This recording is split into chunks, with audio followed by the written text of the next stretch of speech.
How do we stop our team from receiving or responding to phishing emails?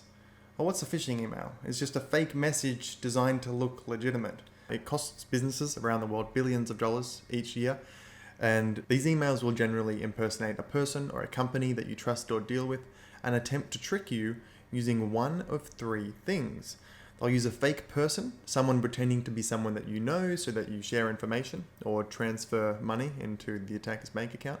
They'll set up a fake website so that you share your password or your credit card details, or provide a rogue app with permission to access your data. Or they'll attempt to get you to download a fake attachment, which installs malware on your device so they can remotely access your computer or encrypt your files. So that's fake people, fake websites, and fake attachments.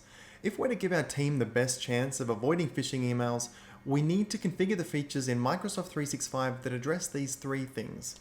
I initially tried to make this video to be fairly high level, but it does get pretty technical in parts. So if you're not so interested in the methods that we can use to stop phishing in Microsoft 365 and are more interested in finding someone who can help with it, then you can reach out to us on this page.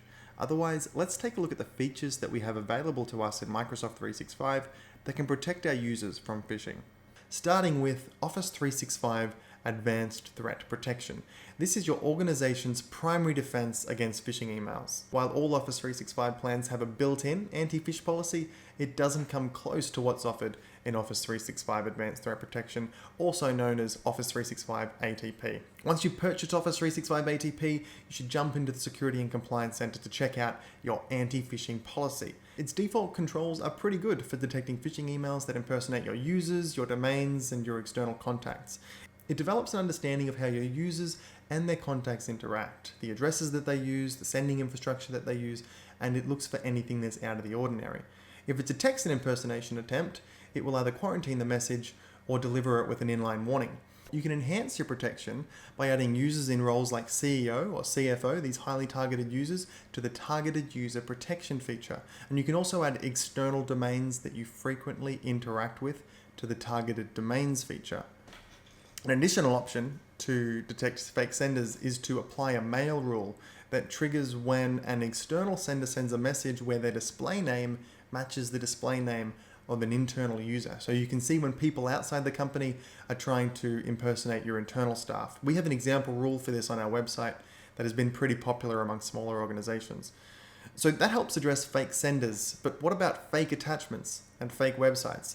Well, ATP addresses these with the Safe Attachments and Safe Links policy. The Safe Attachments policy can protect your users from malware sent by phishing emails, just like the recent COVID-19 phishing campaign that used an Excel file with macros to install a malicious remote access tool.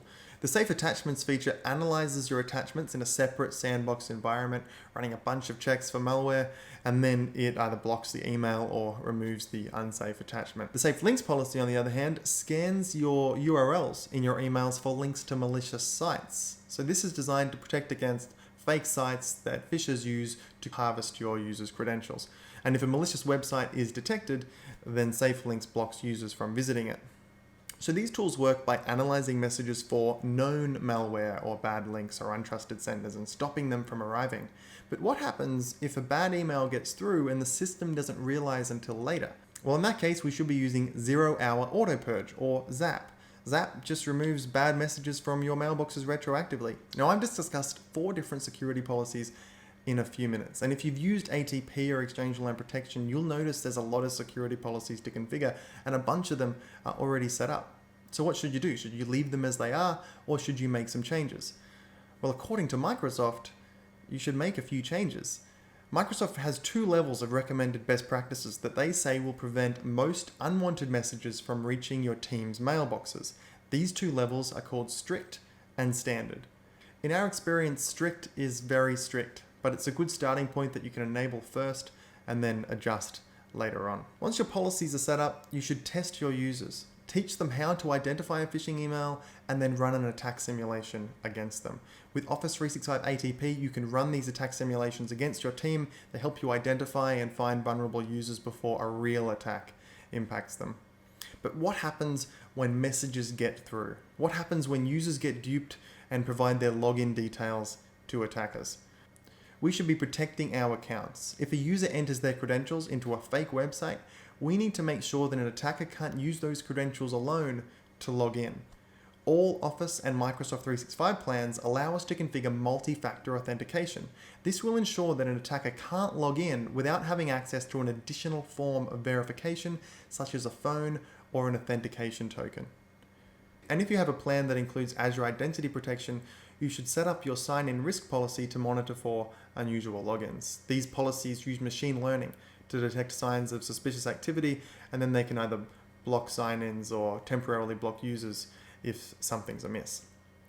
Now that accounts are getting more secure by default with multi-factor authentication and security defaults that Microsoft are introducing, attackers are starting to request access to user data via apps. And it's worse if they manage to trick an admin user, because then attackers can have long-standing access to an entire organization that persists even when passwords are changed. It can be challenging to detect if a user clicks a phishing link and then provides a rogue app with access to their mailbox or their OneDrive or their SharePoint data. So we need to use Microsoft Cloud App Security to get alerted to unusual applications with access to our team's information. And finally, take extra care if you or a company that you regularly interact with has been breached before. Because if attackers have access to your data and they know who's who in the company, they know who interacts with who and for what purpose, then they can try to use that information against you. They can set up their fake accounts to start their fake conversations with their fake invoices and get a hold of your real money. So if you need assistance setting up any of these policies, get in touch with us today. We'd be happy to help. We can also help with cleaning up after a successful phishing attack in Microsoft 365. You can get in touch with us today at GCITS.com.